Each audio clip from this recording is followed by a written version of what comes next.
அதுக்கப்புறம் reviews point ஆஃப்லேருந்து பார்த்தோம்னா அவங்க கொஞ்சம் கிராஃப்டாக சில விஷயங்கள் சொல்கிறாங்க. செகண்ட் ஹாஃபில் ஸ்க்ரீன் பிளேல கொஞ்சம் பிரச்சனை இருக்குது.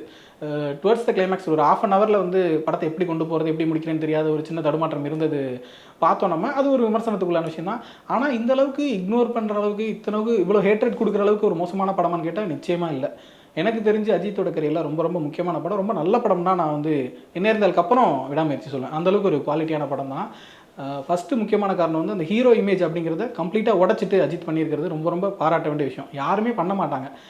அதில் ரொம்ப ரொம்ப முக்கியமான விஷயம் அப்படின்னு சொல்லணும்னா நிறைய விஷயம் இருக்குது. ஃபஸ்ட்டு விஷயம் வந்து ஹீரோவோட ஒய்ஃப் வந்து இன்னொருத்தவங்களோட அஃபேரில் இருக்காங்க அப்படிங்கிற ஒரு விஷயம் தான். தமிழ் சினிமாவில் இது வரைக்கும் யாருமே அப்படி ஒரு விஷயத்த மேக்ஸிமம் பண்ணதே இல்லைன்னு கூட சொல்லிடலாம். நீங்கள் யோசிச்சு பாருங்களேன், அந்த ஒரு அப்போலேருந்து சினிமாவில் அந்த பாலியல் பலாத்காரம் அந்த மாதிரி சீக்வன்சஸ் எல்லாமே வரும். ஹீரோட தங்கச்சி யாராவது ரேப் பண்ணிடுவாங்க, ஹீரோட அக்கா ரேப் பண்ணிடுவாங்க, இல்லை ஏதோ ஒரு பொண்ணை ரேப் பண்ணிடுவாங்க, ஹீரோ போய் காப்பாற்றுற அந்த மாதிரி இருக்குமே தவிர்த்து ஹீரோயினை யாருமே பண்ண மாதிரி சீக்வன்ஸ் வர பண்ண ட்ரை பண்ணுறது ஒருமே தவிர்த்து. ஏன்னா ஹீரோயின் அதாவது ஹீரோவோட பேரை இன்னொருத்தவங்க டச் பண்ணிட்டாங்கன்னா அது என்னமோ ஹீரோக்கே ஆண்மல்லன் ஆகிட்ட மாதிரியான ஒரு பயங்கரமான ஒரு நாயக பிம்பம் இங்கே இருந்துகிட்டு இருக்குது. எனக்கு தெரிஞ்சு மகேந்திரன் ரஜினி காம்பினேஷனில் ஒரு படம், சரி ஒரு படம் அது. அதில் ரேவதி கண்ணு தெரியாமல் இருப்பாங்க. அதில் வந்து வில்லன் அவங்கள ரேப் பண்ணிடுவார். அதுதான் ஒரே படம் எனக்கு தெரிஞ்சு தமிழ் சினிமாவில் ஹீரோயின் அதாவது ஹீரோட பேரை இன்னொருத்தர் வந்து ஃபிசிக்கல் அபியூஸ் பண்ணிட்டாங்க அப்படிங்கிற மாதிரி சீக்வன்ஸ். அது மாதிரி வேறு எங்கேயுமே வச்சுருந்துருக்க மாட்டாங்க.